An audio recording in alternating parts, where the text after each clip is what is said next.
Diberikan dia makanan haram, sepiring nasi haram, sepiring rendang haram, sepiring lontong haram, sepiring sup haram, masuk ke dalam mulutnya, dikunyah menjadi setetes darah. Setetes darah masuk ke dalam jantungnya, dari jantung yang setetes darah tadi naik ke otaknya, akhirnya otaknya pun menjadi haram, pikirannya pun menjadi haram. Dari setetes darah masuk ke otak, dari otak ke mata, dari otak ke telinga. Jangan heran kalau jantungnya, pikirannya, otaknya memikirkan haram, haram, haram.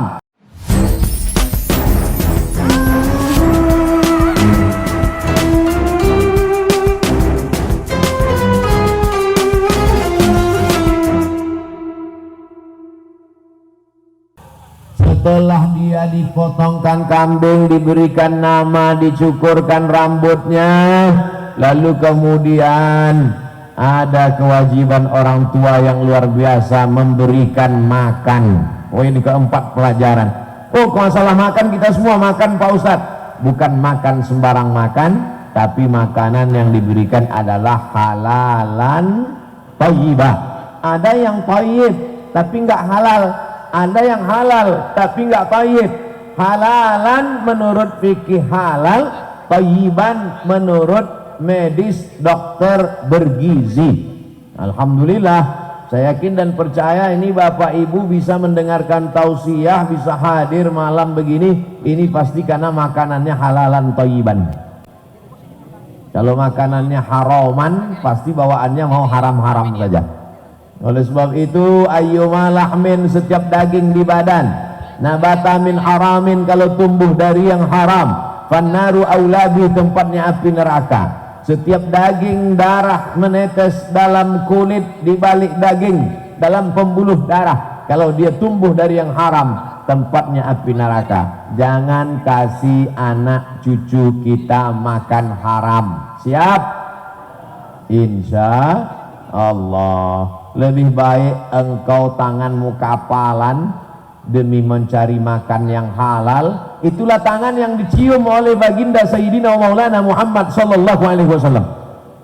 Dicium Nabi, tangan seorang pencari kayu yang tapak tangannya kasar kapalan, dicium Nabi SAW. Kenapa? Inilah yang demi mencari yang halal, daripada halus tapi kemudian hanya memperoleh yang haram. Rajulun as'as, ada seorang laki-laki yang rambutnya kusut, aghbar, berdebu, yamuddu yadayhi ila sama, tangannya dia tengadakan ke langit berdoa. Apa kata dia? Ya Rab, ya Rab, ya Allah, ya Allah.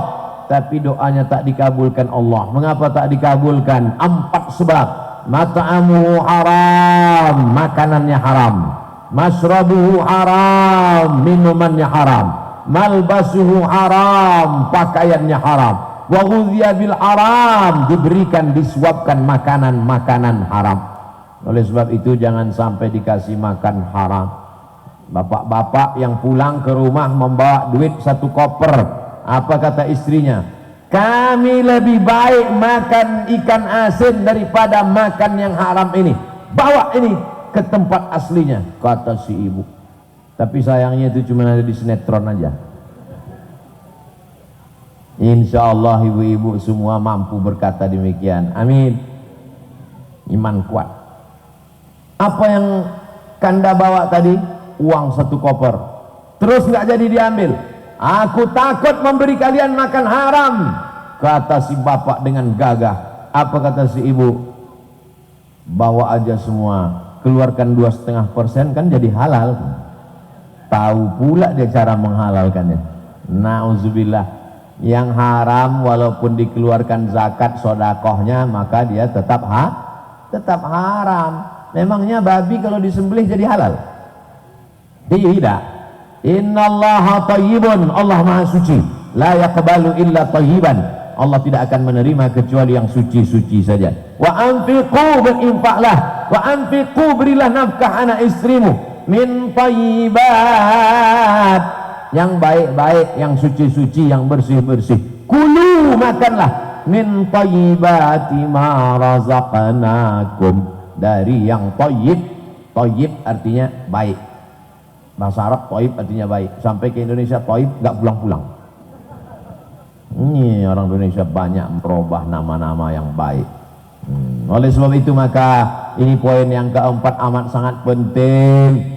Diberikan dia makanan haram, sepiring nasi haram, sepiring rendang haram, sepiring lontong haram, sepiring sup haram, masuk ke dalam mulutnya dikunyah menjadi setetes darah, setetes darah masuk ke dalam jantungnya, dari jantung yang setetes darah tadi naik ke otaknya, akhirnya otaknya pun menjadi haram, pikirannya pun menjadi haram. Dari setetes darah masuk ke otak, dari otak ke mata, dari otak ke telinga. Jangan heran kalau jantungnya, pikirannya, otaknya memikirkan haram, haram, haram, gara-gara makanan haram.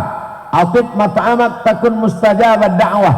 Jagalah makananmu, maka doamu akan dikabulkan Allah. Oleh sebab itu makanan amat sangat penting. Jangan makan riba, jangan makan, nampaknya dia memang halal, beras halal, jagung halal, sagu halal, tapi bukan masalah materinya, tapi dia diperoleh dari cara yang haram. Ayo malahmin, setiap dagingmu ini hai Abdul Samad, kalau dia tumbuh dari yang haram, tempatnya adalah api neraka jahanam. Ditimbanglah nanti di akhirat. Kamu beratmu 50 kilo, tapi yang halal cuman 10 saja.